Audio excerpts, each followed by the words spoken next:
حکومت بنی تھی تو اس وقت کیا صورتحال تھی، ڈیوڈ کیمرون کیا کہا کرتے تھے. تو بہرحال آپ دیکھیں چونکہ ایک گلے کا ڈھول ہے بجانا تو پڑے گا، لیکن میرے خیال ہے رانا تنویر حسین صاحب اس حوالے سے بہت بہتر روشنی بھی ڈال سکتے ہیں، رہنمائی بھی کر سکتے ہیں، واقف حال ہیں اور کئی تجربات سے گزر چکے ہیں. کہ رانا صاحب یہ صورتحال جو پیپلز پارٹی کی طرف سے ہے یہ صرف ناز نخرہ ہے یا کوئی سیریس معاملہ ہے، اور پیپلز پارٹی کسی سٹیج پر آپ سے الگ بھی ہو سکتی ہے، بجٹ میں عدم تعاون بھی کر سکتی ہے؟ شکریہ شاہ صاحب. میں پہلے تو گزشتہ عید مبارک آپ باسی صاحب کو، آپ کو اللہ تعالیٰ خیریت رکھے، اچھی گزری ہوگی. میں جو آپ نے ابھی جو کمنٹس کیا ہے یا اس پہ کوئی تھوڑا سا تبصرہ جس کو کہتے ہیں کیا ہے اس حالات پہ، یہ جو سچویشن ہے اس وقت پیپلز پارٹی کے ساتھ، میں سمجھتا ہوں بڑا کمپریہنسو قسم کا بڑا ٹھیک آپ نے مور اور لیس بہت ٹھیک بات کی ہے. الائز ہیں، الائز کی جہاں بھی الائز کی گورنمنٹ ہوتی ہے، اتحادی حکومت ہوتی ہے، وہاں کے اس طرح کے ایشو چلتے رہتے ہیں اور کنٹینیوٹی بھی گورنمنٹ کی رہتی ہے، کیونکہ ان کی ایک انڈرسٹینڈنگ ہوتی ہے کہ یہ گورنمنٹ ہم چلائیں گے اور گورنمنٹ ایک فارم ہوتی ہے، انلیس کہ کوئی بہت بڑا کوئی ایسا چیز نہ ہو جائے جیسے علیحدہ ہونا پڑے. تو ابھی وہ ہمارے الائز ہیں، اتحادی ہیں، وہ گورنمنٹ کا حصہ ہیں، کیونکہ پریزیڈنٹ شپ ان کے پاس ہے، گورنر انہوں نے بنائے ہوئے ہیں، چیئرمین سینٹ، ڈپٹی اسپیکر سارے آپ کو پتہ ہے کانسٹیٹیوشن ہوتے ہیں اور ان کے پاس ہیں.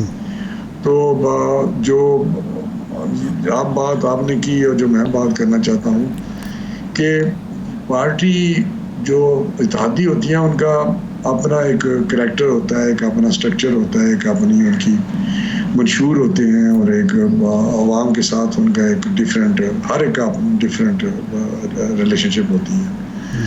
تو اسی وجہ سے یہ جو جب اتحادی پہلے 16 مہینے والی گورنمنٹ تھی اس وقت بھی یہی معاملہ چلتے تھے، اور اس سے پہلے بھی جب بھی کبھی اتحادی حکومتیں ہوئی ہیں تو اسی طرح کے ہی ایشو سامنے آتے رہے اور وہ ریزالو بھی ہوتے رہے.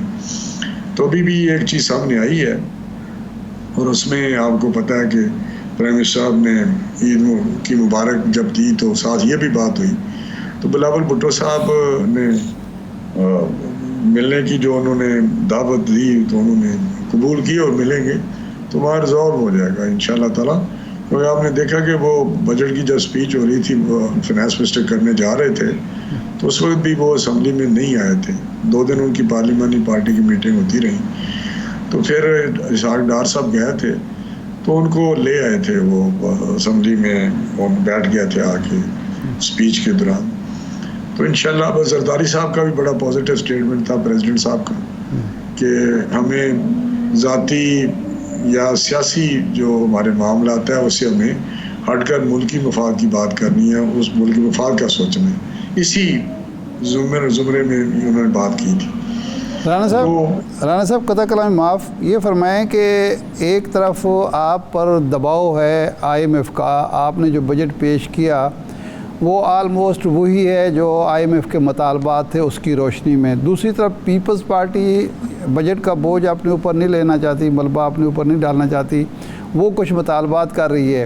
تو اس صورتحال سے نکلنے کی حکمت عملی آپ کیا ہوگی؟ کیا IMF کے مطالبات کو پس پوش ڈالیں گے یا پیپلز پارٹی کے مطالبات کو پس پوش ڈالیں گے یا ان کو قائل کریں گے کہ جس طرح کا بجٹ ہم نے پیش کر دیا ہے اس میں کوئی رد و بدل نہیں ہو سکتا؟ نہیں، اگر کوئی اچھی تجویز ہو اور اس چیزوں حالات کو سامنے رکھتے ہوئے جو IMF کی بات آپ نے کی، اس میں کوئی کسی کو شک نہیں ہے. آج وہ اتنی بڑی پولیٹیکل پارٹی ہے، وہ انہوں نے یہ ساری چیزوں کو سسٹم کو سمجھتے ہیں اور حالات اکانومی جو ہے اس کا بھی پتہ ہے پاکستان کی کا، اور اوور اے پیریڈ انہوں نے بے شمار 50 سال میں حکومتیں کی ہیں مختلف ادوار میں، تو ان کو یہ سارا ادراک ہے. تو میرا حال ہے وہ کبھی بھی کوئی جو ریزنیبل بات ہوگی اس کو نہیں وہ کریں گے. اور کوئی ان کے کوئی صوبے کے متعلق ایشو ہیں یا کوئی اور ایشوز ہیں تو وہ ریزالو ہو سکتے ہیں جو ہونے والے ایسا نہیں. تو انشاءاللہ یہ چیزیں بہتر ہو جائیں گی. باقی IMF کا پروگرام جو ہم لینے جا رہے ہیں وہ بھی ضروری ہے. پرائم منسٹر صاحب نے جو اسپیچ کی، جو ابھی قوم سے خطاب انہوں نے کیا تھا، اس میں بھی ساری صورت حال کا قوم کو بتایا اور کوشش کی کہ ان کو پتہ چلے سچویشن ہے کیا.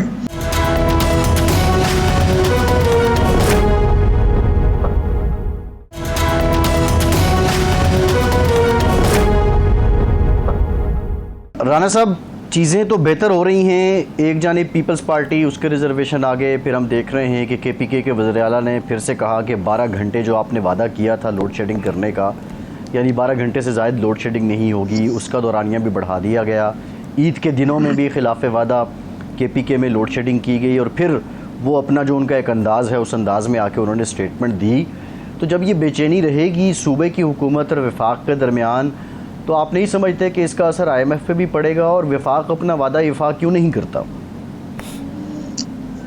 ایسی بات نہیں ہے. وفاق نے تو میرا ہمیشہ اسپیشلی پی ایم ایل این کی گورنمنٹ جب بھی آئی ہے انہوں نے سیکریفائس کیا. جب این ایف سی ایوارڈ ہوا تو اس وقت پنجاب نے، جب چیف منسٹر تھے شہباز شریف صاحب پنجاب میں، تو انہوں نے اپنا این ایف سی ایوارڈ کے تحت جو شیئر تھا اس کو سیکریفائس کیا اور کہا کہ جی دوسرے صوبوں کو بھی آپ دے سکتے ہیں. وہ بہت بڑی ایک قسم کا جیسچر تھا کہ دوسرے صوبوں کے متعلق کہ ہم بڑے بھائی ہیں اور ہم سیکریفائس کرتے ہیں، اور آپ کو اس کا پتہ بھی ہے.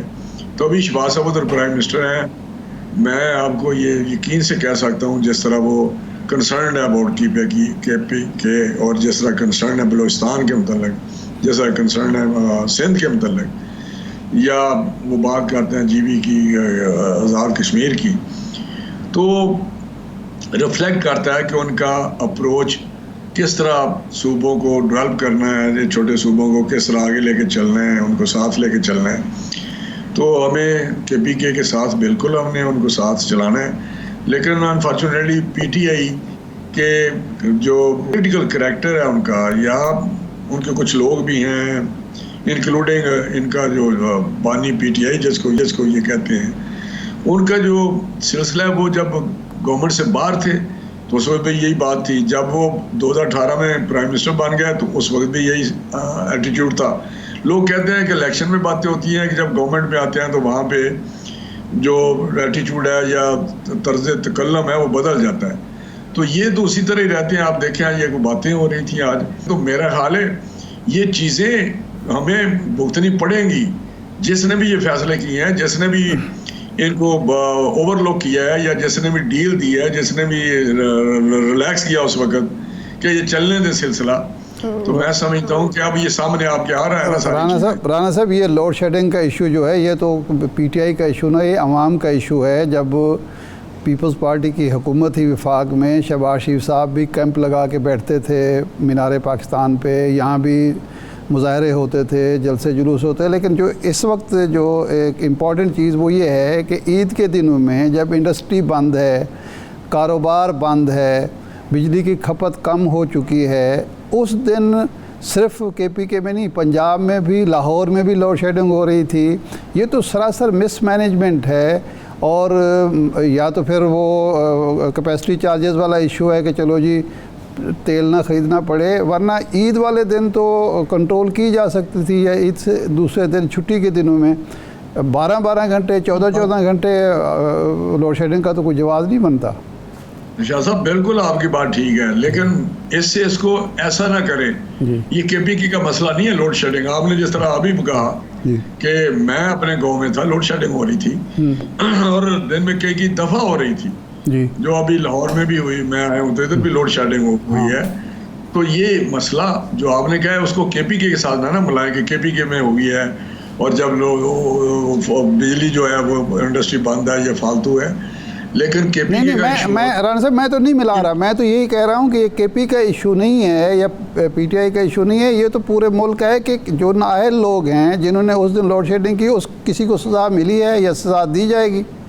نہیں، میری بات سن لیں. بات یہ ہے کہ ایک تو جو آپ شہباز صاحب کی بات کر رہے تھے، آپ نے مجھے بتائیں ہم نے پنکھے جلے، ہم نے قوم سے وعدہ کیا. لوڈ شیڈنگ 22 گھنٹے ہوتی تھی، 20 گھنٹے 18 گھنٹے ہوتی تھی. اس وقت انڈسٹری تباہ ہو گئی تھی، لوگ مر رہے تھے. لیکن ہم نے ایز اے پولیٹیکل پارٹی ایک احتجاج کیا، جو بھی انداز تھا احتجاج کا. لیکن ہم نے جا کے گریڈ بند نہیں کیے، ہم نے جا کے کوئی اور پروٹیسٹ اس انداز سے نہیں کیا کہ یہ تو بڑی مطلب عجیب بات ہے نا جو وہاں پہ ہو رہی ہے.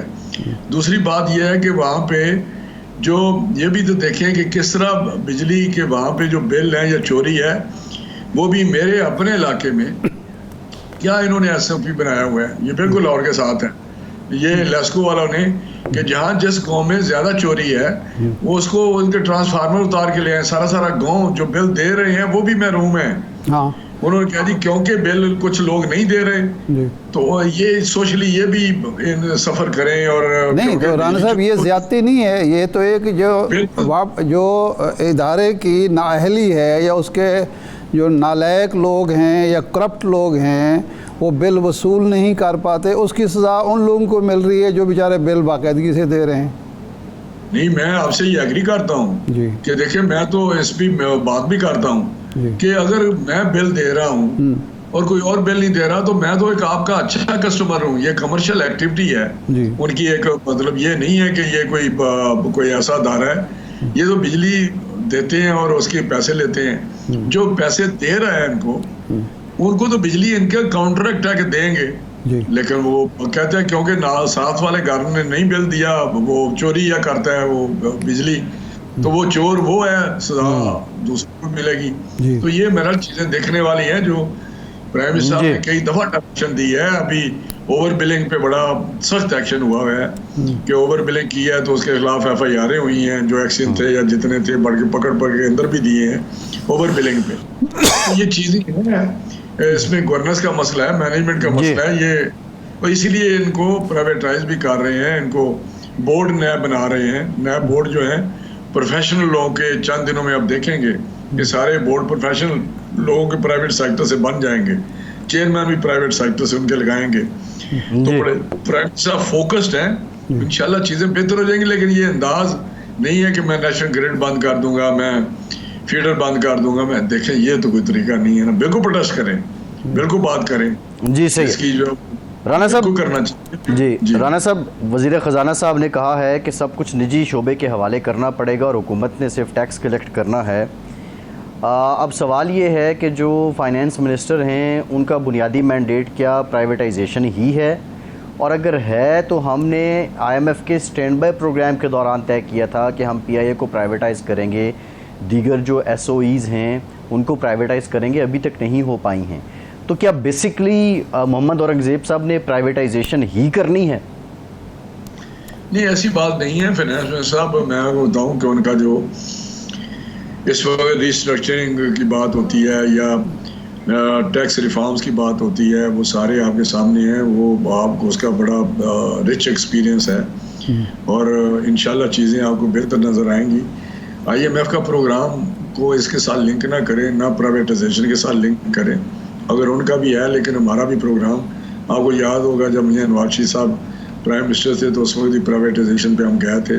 کچھ چیزیں ہم نے کی, کچھ نہیں کر سکے. پی آئی اے کی پرائیویٹائزیشن کی بات بہت دیر سے ہو رہی ہے, بہت دیر سے, لیکن نہیں کر پا رہے. لیکن اب فوکسڈ ہیں. یہ چیزیں ہیں نا کہ اب ڈیلے نہیں ہونا کیونکہ وہاں افورڈ نہیں کرتے کہ ہم ایسے اداروں کو اپنے ٹیکس کے جو پیسے ہیں ان سے آپ سبسیڈائز کرتے رہیں اور ہیوج اماؤنٹ ان کو آپ پٹ ان کرتے رہیں ان کو. ابھی آپ میں بتاؤں پچھلے دنوں میں 6 بلین کی بات ہو رہی تھی اسٹیل مل کے جو گیس کا بل تھا. جی گیس وہاں کیا کر رہی ہے, گیس وہاں تو بند ہے. تو کہتا جی بیٹری وہ لائیو رکھنے کے لیے ہم چلا رہے ہیں, ان کی بیٹریز کو جائیں یا کوئی گھروں کو گیس مل رہی ہے 6 بلین اور بیٹریز کیا کرنی ہے جی ویسے ہی رکھی ہوئی ہیں جی. ان کی قیمت کیا ہے جی وہ پتہ نہیں, کوئی اتنی زیادہ قیمت بھی نہیں ہے. جب مل ایک اسکریپ ہو گیا ہے, چلنی نہیں ہے کیونکہ میرے پاس ہے وہ ministry of industry and production میں وہ اسکریپ ہے, وہ نہیں چلنی نہ ریوائیو ہونی ہے اور اس کا دوسرا ہم استعمال کر رہے ہیں. اس کو پرائیویٹائز کرنے کی کوشش کی نہیں ہوئی. اب اس کی زمینوں کو کچھ کرنے کو بہتر اس کا ہوا ہے کوئی پروگرام سارا. تو 6 بلین پچھلے دنوں میں دیا ہے. آپ بتائیں اس طرح کو تو اب للے تھللے نہیں چل سکتے, بالکل گنجائش ہی نہیں ہے. ہمیں آگے بڑھنے دیں. انشاءاللہ 1 سال کے اندر اندر آپ دیکھیں گے کہ چیزیں کتنی امپروو کر گئی ہیں, کتنی بہتر ہو گئی ہیں. ریسٹرکچرنگ کر رہے ہیں, بہت سارے منسٹریوں کی کر رہے ہیں, جو ایسے ادارے ہیں جو کام نہیں کر رہے ان کو یا ختم کر رہے ہیں یا مرج کر رہے ہیں. تو انشاءاللہ دو تین مہینوں میں آپ دیکھیں گے. پہلے 100 ڈیز آپ نے دیکھے, اب 2-3 مہینوں میں اور چیزیں دیکھیں گے انشاءاللہ تعالی. جی ٹھیک, بہت شکریہ رانا تنویر صاحب آپ کا, آپ ہمارے ساتھ موجود تھے. ایک وقفے کے بعد دوبارہ حاضر ہوں گے.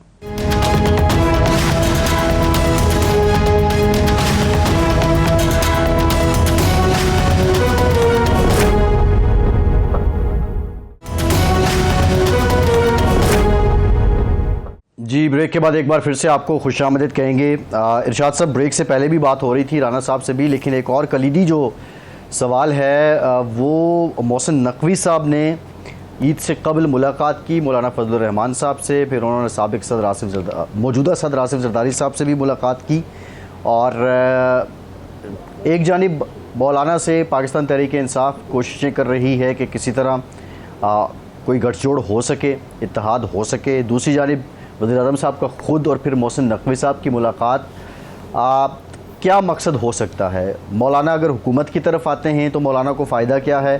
پی ٹی آئی سے اتحاد کرتے ہیں تو فائدہ کیا ہے؟ اصل میں مسلم لیگ نون کو مولانا فضل الرحمان صاحب کی صلاحیتوں کا علم ہے, اور مولانا فضل الرحمان صاحب کی اسٹریٹ پاور کا علم ہے. مولانا فضل الرحمان صاحب جس جرت کے ساتھ بات کر سکتے ہیں اور جس وضاحت کے ساتھ بات کرتے ہیں وہ ان کا ایک خاصہ ہے, امتیاز ہے, انفرادیت ہے. اس سے بھی وہ واقف ہے, اور اس بات سے بھی واقف ہے کہ مولانا صاحب کو ناراض ہم نے کیا ہے اور کیوں کیا ہے اور کیا ضرورت تھی ان کو ناراض کرنے کی. یہ چیزیں بھی اس لیے اب وہ تھوڑا سا خوفزدہ ہیں کہ اگر مولانا فضل الرحمان صاحب اپوزیشن اتحاد کا حصہ بن جاتے ہیں, اگر وہ عمران خان سے اور تحریک انصاف سے اپنے جو اختلافات ہیں جس میں بڑی تلخی رہی ہے وہ اس کو پسے پوش ڈال کر آ جاتے ہیں اور سڑکوں پر آ جاتے ہیں, تو حکومت کے لیے وہ خیر پہلے بھی کوئی زیادہ چل نہیں رہی اچھے طریقے سے, مزید خرابی کا شکار ہوگی. اس لیے کوشش ان کی یہی ہے, پیغام رسانی یہی ہو رہی ہے کہ حضرت آپ غصہ تھوک دیجئے, ہمارے لائق جو خدمت ہے اب وہ بتائیے, ہم بجا لانے کی کوشش کریں گے. لیکن مولانا صاحب بھی دو چیزیں تو مولانا میں ہے, ایک تو یہ ہے کہ وہ ہارڈ بارگینر سمجھے جاتے ہیں, وہ بارگین بڑے ٹھوس طریقے سے کرتے ہیں, اور دوسرا بات یہ ہے کہ ان کو اپنی قدر و قیمت کا بھی علم ہے, انہیں پتہ ہے کہ میری اس وقت اس سسٹم میں کیا اہمیت ہے. یہ تو اس لیے مولانا صاحب کے منت ترلے ہو رہے ہیں, لیکن ابھی تک کی اطلاعات یہ ہیں کہ مولانا کسی بات پر کسی طرف آئے نہیں ہیں. وہ یہ سمجھتے ہیں کہ میرا جو خاص طور پہ یہ بڑی امپورٹنٹ بات ہے ارشاد صاحب, مولانا کسی بھی طرف کسی بات پر آئے نہیں ہیں, دونوں طرف انہوں نے دروازے کھلے رکھیں. شوکت یوسف زئی صاحب نے بھی ہمیں جوائن کیا ہے, پاکستان تحریک انصاف کے سینئر رہنما ہیں. بہت شکریہ شوکت یوسف زئی صاحب آپ کے وقت کا. یوسف زئی صاحب ہم مولانا پہ آئیں گے, لیکن سب سے پہلے عید کا موقع ہے, لوگ محبتیں بانٹ رہے ہیں, قربانی کی بات کرتے ہیں, اثار کا جذبہ بیدار کرنے کی بات ہوتی ہے. آپ کے وزیر اعلیٰ علی امین گنڈا پور صاحب کہتے ہیں جی میں پھر قبضہ کر لوں گا. یہ کیا انداز گفتگو ہے؟ دیکھیں, جب محرومی بڑھتی ہے نا تو محرومی کی وجہ سے اس طرح کے جذبات ابھرتے ہیں. اس وقت آپ دیکھیں کہ بالکل خیبر پختونخوا کو ایک دیوار سے لگانے کی کوشش ہو رہی ہے, اور آپ دیکھیں کہ وہ لوگ جو فارم 47 پہ اتر آئے ہیں ان کو وزارتیں دے کے, گورنری دے کے ان کو بااختیار بنانے کی کوشش ہو رہی ہے یہاں کے جو ادارے ہیں اس حوالے سے. تو ظاہر ہے کہ الیکٹڈ وزیر اعلیٰ جو صوبے کی اکثریت ان کے ساتھ ہے اور ان کو محرومیوں کا سامنا ہے, ان کے اپنے حقوق نہیں مل رہے, تو ڈیفینیٹلی ان کے جذبات تو یہی ہوں گے. اب ظاہر ایک طرف حقوق نہیں مل رہے, اگر وہ خاموشی سے بات کریں گے تو لوگ کہیں گے دیکھیں جی یہ تو کمپرومائز کر گئے, یہ تو دیکھو بات ہی نہیں کر رہے. تو کم از کم بات تو کر رہا ہے نا علی امین گنڈا پور, یہ خاصیت تو ان کے اندر ہے. تو میں سمجھتا ہوں کہ یہ ان کے جائز وہ ہے, اور وفاق کو چاہیے کہ اگر ان کا کوئی مسئلہ ہے تو تحریک انصاف کے ساتھ ہو سکتا ہے, لیکن صوبے کے عوام کے ساتھ نہیں ہونا چاہیے. اس وقت فاٹا جو ہمارے ساتھ مرج کیا ہوا ہے وہاں بڑی مشکلات ہیں, بڑے مسائل ہیں, اور وہاں اگر ہم ترقیاتی کام نہیں کریں گے تو ڈیفینیٹلی دہشت گردی کا معاملات وہاں بڑھیں گے, تو اس سے تو پورے ملک کو نقصان ہوگا. تو یہ وہ ساری چیزیں ہیں جس کا ہمیں سامنا ہے. علی امین گنڈاپور بڑے سمجھدار بندے ہیں. وہ لوگوں کو لگتے ہیں ایسے کہ جی وہ شاید بیتوکے بول رہے ہیں, لیکن وہ بیتوکے نہیں بول رہے ہیں. وہ بڑے سمجھدار, کیونکہ وفاقی وزیر بھی رہے ہیں, صوبائی وزیر بھی رہے ہیں. ان کو سمجھ ہے, ان کو پتہ ہے کہ انہوں نے کیا کہنا ہے. تو یہ ساری چیزیں ہیں. وفاق کو دیکھنا چاہیے کہ ایک صوبے کو آپ اس طرح, پنجاب میں آپ جا کے دیکھیں تو مریم نواز روزانہ اعلانات پہ اعلانات کرے, تو وہ پیسہ وہاں کہاں سے آ گیا ہے پنجاب میں؟ ڈیفینیٹلی ان کو سپورٹ کیا جا رہا ہے.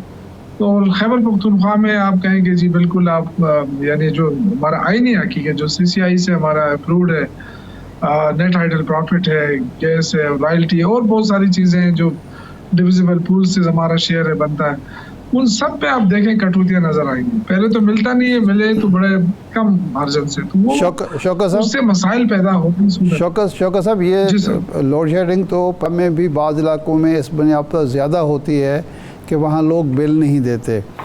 تو یہ تو ایک جائز بات ہے محکمے کی بھی اور وفاقی حکومت کی بھی, کہ جہاں لوگ بل نہیں دیتے جان بوجھ کر, وہاں لوڈ شیڈنگ اگر زیادہ ہوتی ہے تو اس پر اتنا زیادہ ناراض ہونے کی کیا ضرورت ہے؟ ایسے علاقے بھی تو آپ کے ہیں جہاں لوڈ شیڈنگ بہت کم ہے. دیکھیے میں آپ کا غرض کروں, میرا شانگلہ کا حلقہ ہے, وہاں پہ تقریباً کوئی 10 یونین کونسل کے لیے 2 میٹر ریڈر ہیں. اچھا. تو اگر ایک یونین کونسل آپ دیکھیں تو ایک یونین کونسل میں تقریباً کتنی آبادی ہوتی ہے؟ میں کم از کم 30,000 نہیں ہے تو 10,000 ہی سمجھو. تو کہاں سے مطلب یہ کہ ایک میٹر ریڈر ہی نہیں آپ نے بھرتی کیا ہے, تو وہ قصور تو صوبائی حکومت کا نہیں ہے. میٹر ریڈر نہیں ہے, وہ تو کوئی بل جمع ہوتے ہیں, وہ لوگ جمع نہیں کراتے, وہ کہتے ہیں جی ہمارا تو 2 بلب ہیں, آپ نے ہمارے پیچھے 20,000 کیسے بل بھیجا؟ تو یہ غلطی کس کی ہے؟ ہم تو بار بار ان کو کہہ رہے ہیں کہ جی دیکھیں آپ پہلے اپنا سسٹم ٹھیک کریں, ہم آپ کے ساتھ ہیں. جہاں اگر کوئی کہتا ہے کنڈا کلچر ہے ہمیں بتائیں, لیکن چونکہ ان کا اپنا عملہ ملا ہوا ہے اس کے ساتھ تو آپ کچھ نہیں کر سکتے. جب آپ کا بہت سارے جگہوں پہ میں نے خود ہم نے کہا کہ جی ہاں میٹر لگا دیں, تو وہ کہتے ہیں جی میٹر الاؤڈ نہیں ہے, جی میٹر جو ہے نا وہ بند ہے, میٹر کے لیے خواری کتنی پڑے. بڑا آسان سی بات ہے بھائی, آپ کی دکانداری ہے, آپ اگر چیز بیچ رہے ہیں تو آسانی بنائے نا, اس میں میٹر لگانے میں اتنا کیوں لوگوں کو خوار کر رہے ہیں؟ تو ڈیفینیٹلی لوگ کیا کریں گے؟ تو یہ ساری چیزیں ہم تو بار بار کہہ رہے ہیں کہ آپ اپنے نظام کو درست کریں, ہم آپ کے ساتھ دے رہے ہیں, لیکن ان کو ہماری تو ان کو ضرورت ہی نہیں ہے, کیونکہ ہم اگر آگے بیچ میں تو ان کی تو دکانداری ختم ہو جائے گی. اچھا, کرپشن کی وجہ سے یہ سب. ایک آپ کے اپنے حامی ورکر یہ کہتے ہیں کہ اس وقت PTI کے لیے سب سے بڑا ایشو ہونا چاہیے عمران خان صاحب کی رہائی کا. جو وزیر اعلیٰ صاحب ہیں اس پر کوئی توجہ نہیں دے رہے, اس کے لیے کوئی کوشش نہیں کر رہے, اس کی بجائے وہ وابڈا کے پیچھے لگے ہوئے ہیں, وفاقی حکومت کے پیچھے لگے ہوئے ہیں, اور لوگوں کے اپنے کارکنوں کے جذبات کو ٹھنڈا کرنے کے لیے اس طرح کے ڈرامے کر رہے ہیں. یہ آپ کے ورکر ہی بعض کہتے ہیں. نہیں, ایسی بات نہیں ہے. دیکھیں عمران خان کی رہائی کے لیے اب 21 جون کو پورے ملک کے اندر, پورے صوبے کے اندر ہمارے جو ہے وہ اناؤنسمنٹ ہو گئی ہے. عمران خان کی رہائی کے لیے پورے ملک میں انشاءاللہ تعالی 21 جون کو ریلیاں نکلیں گی. تو یہ تو دیکھیں ہماری تو اپنی کوشش ہے. دیکھیں حکومت اور اس میں تھوڑا فرق بن جاتا ہے پارٹی کے اندر. پارٹی کے معاملات کچھ اور ہوتے ہیں, حکومت ایشوز بہت زیادہ ہیں, اور عمران خان کو تو کوئی بھول ہی نہیں سکتا. اگر وہ کوئی یہ کوشش کرے کہ جی عمران خان کو بلا کے کوئی اور کام ہو جائے تو وہ ہو نہیں سکتا ہے. لوگ اس چیز کو ریئلائز کر رہے ہیں, لیکن عوامی مسائل بھی ہیں, اگر ان کو ایڈریس نہ کیا جائے تو پھر ڈیفینیٹلی پھر تو لوگ ہمیں ووٹ دیتے ہیں نا, عمران خان کے نام پہ ووٹ دے رہے ہیں, اور وہ اس لیے دیتے ہیں کہ وہ یہ سمجھتے ہیں کہ PTI ہی ان کے مسائل حل کر سکتی ہے. تو ظاہر ہے ان کے مسائل پہ بھی بات کی جاتی ہے. علی امین گنڈاپور جب بھی عمران خان کے ساتھ ملاقات کرتے ہیں یا ورکروں کے ساتھ ملتے ہیں تو وہ سب سے پہلے بات وہ یہی کرتے ہیں ورکروں کی, عمران خان کی وجہ سے ہی آج میں یہاں بیٹھا ہوں, اور عمران خان کی وجہ سے ہی ہم. اچھا سر, اس وقت جو ایک تفریق نظر آتی ہے کہ ایک طرف اسد قیصر صاحب ہیں, شیر افضل مروت صاحب ہیں, دوسرے لوگ ہیں, دوسری طرف عمر ایوب صاحب ہیں, جناب علی امین گنڈاپور صاحب ہیں. یہ تفریق اب ختم ہو رہی ہے یا یہ اسی طرح چلتی رہے گی؟ تفریق ختم ہو چکی ہے جناب. دیکھیں کوئی بھی بندہ اپنے اس کے اندر ایمبیٹ میں چلے گا تو ٹھیک ہی نظر آئے گا.